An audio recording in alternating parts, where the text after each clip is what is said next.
आज जिंदगी लाइव है मसूरी की Lal Bahadur Shastri national academy of administration में। ये एकेडमी जहां तैयार होते हैं देश के सबसे प्रतिष्ठित, सबसे सम्मानित और सबसे रुतबेदार नौकरशाह।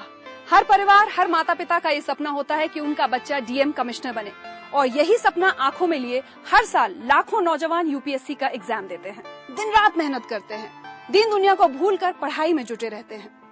जो खर्च उठा सकते हैं वो महंगी से महंगी कोचिंग लेते हैं, जो नहीं उठा सकते वो अपने दम पर किस्मत आजमाते हैं। लेकिन चंद खुशनसीब ही 6000 फीट की ऊंचाई पर बनी इस एकेडमी में ट्रेनिंग के लिए पहुंच पाते हैं। उनमें से कुछ बिरले ऐसे होते हैं जो उन हालातों में पढ़ लिख कर आईएएस बनते हैं जिन हालातों में कई बार 2 जून की रोटी भी नसीब नहीं होती। वो एक मिसाल है देश के हर बच्चे, हर नौजवान के लिए, और इसलिए वो हिस्सा है आज के जिंदगी लाइव।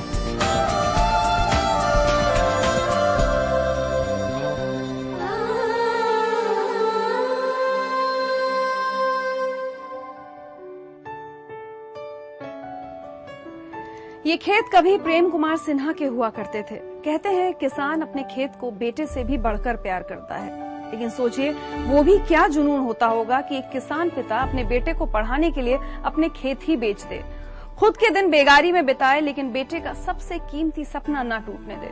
प्रेम कुमार ने बेटे इंद्रजीत को आईएएस बनाने की कीमत अपने खेत बेचकर चुकाई। वो अपनी किडनी तक बेचने के लिए तैयार थे, लेकिन बेटे इंद्रजीत ने ये नौबत नहीं आने दी। झारखंड के एक छोटे से गांव के एक छोटे से किसान का बेटा देश का सबसे बड़ा इम्तिहान पास कर गया।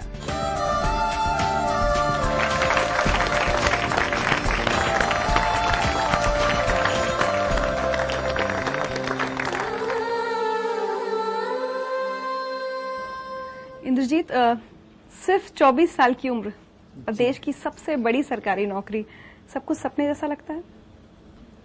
जी, ये एक सपना था देखा गया जो हमने 4th 5वीं कक्षा में देखा था, लेकिन काफी सारी चीजें मेहनत के साथ जिस तरह से करते थे, लेकिन लगता था कि पूरा हो जाएगा।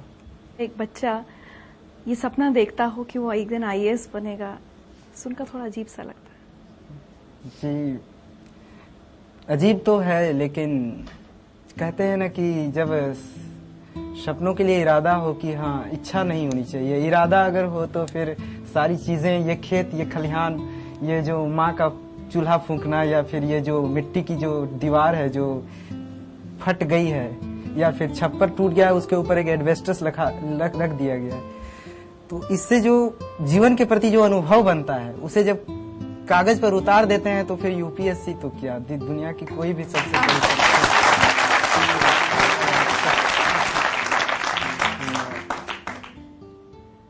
कब कैसे सोचा था आईएएस कुछ होता है, ये भी कैसे पता था? गांव में तो पता नहीं होता लोगों को। जी, एक्चुअली जब मैं 5वीं कक्षा का छात्र था तो उस समय एक चैप्टर हुआ करता था कि जिला प्रशासन।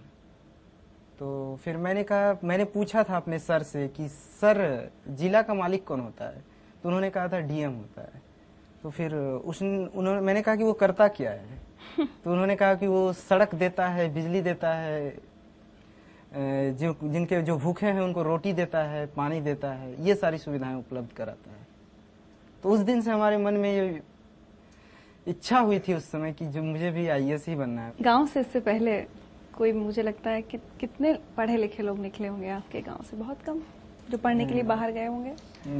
मेरे बोकारो जिले की ये पहली घटना है कि किसी गांव के लड़के ने, मतलब है कि सफलता पिछले 60 साल के इतिहास में पहली सफलता केवल प्योर गांव से है।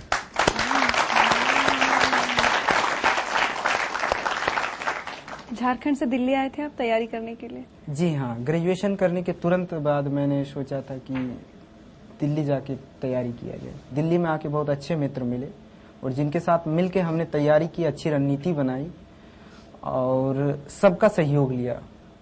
मैं मानता हूं कि यूपीएससी जो है सहयोग और संयोग 2 चीज की परीक्षा है। आज मैं आपके सामने हूँ, खुशी हो रही है। उधर देखिए।